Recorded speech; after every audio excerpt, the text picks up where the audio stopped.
Сдруженијето за заштита од гледување и ловење на дивеч мукосот прилеп, веднаш по добивањето на концесиите, се зафати приоритетно со обврските.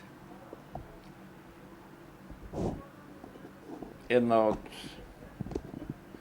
позначајните обврски што мораше веднаш да се исполни беше пуштањето на фазани во ловиштата со цел ловците наместо да ловат ребица, да ловат фазан. Всушност, целта е да се заштити ребицата полка. Бидејќи во ловната 12-13 година Мукос треба да пушти околу 1000 фазани, ние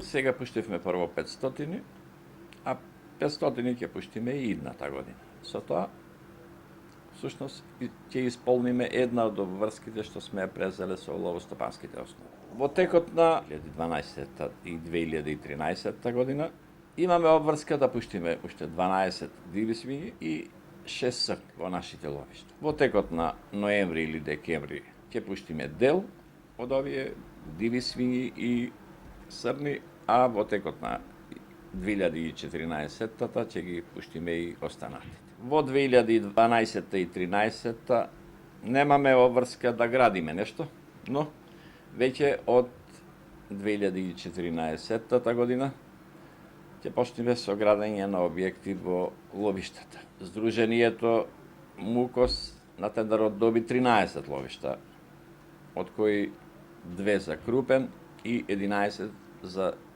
ситен дивеч. Ловиштата за ситен дивеч се на 10 години, а ловиштата на крупен дивеч се за 20 години.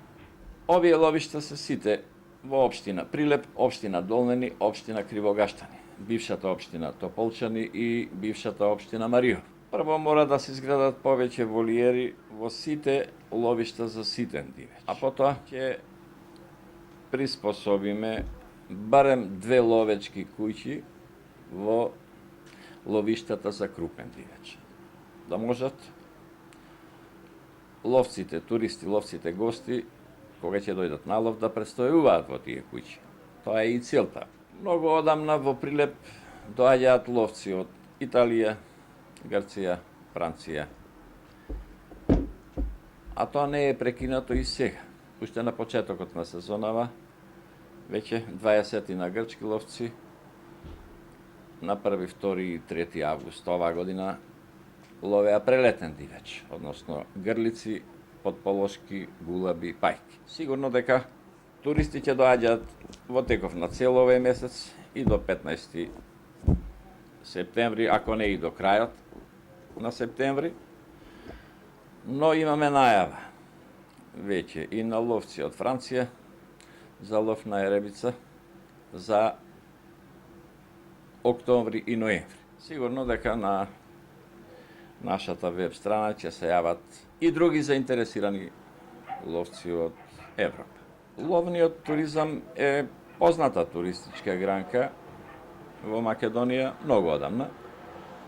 Меѓутоа, немаше голем замав, затоа што ловечките друштва едноставно не беа заинтересирани, затоа што од членарината може да одговорат на барањата од државата. Но, условите денеска се малку подруги. И точно затоа ловечките друштва сакаат или не сакаат, особено внимание треба да му посветат на ловниот туризам. Воспротивно, не ќе можат да одговорат на барањата на ловостопанските основи, добиени од Министерството, посебно не ловечките здруженија. Во споредба со останатите држави на Балканот, Македонија високо котира во ловниот туризам. Грција и Италија има многу малку дивеч. По се изгледа и Франција. Пред се бараат див дивеч,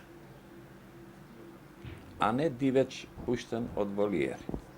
независно дали се работи за еребица, за фазан или за било што. Доколку тие птици се пуштени пред неколку недели, тие се уште се однесуваат како кокошки буквално. И не се интересни за лов.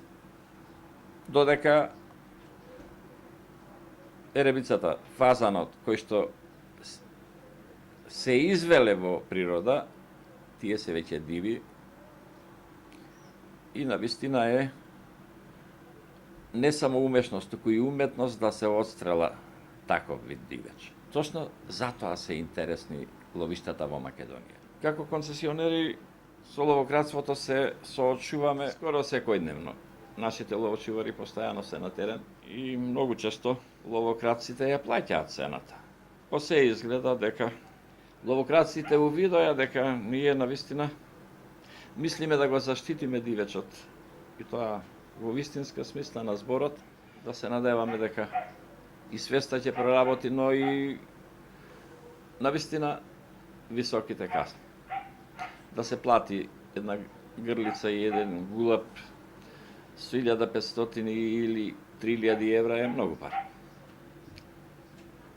И за тие поимотните, а не за обичните луѓе. А затоа се надеваме дека ќе успееме да го заштитиме дивечот. Тоа е целта пред се.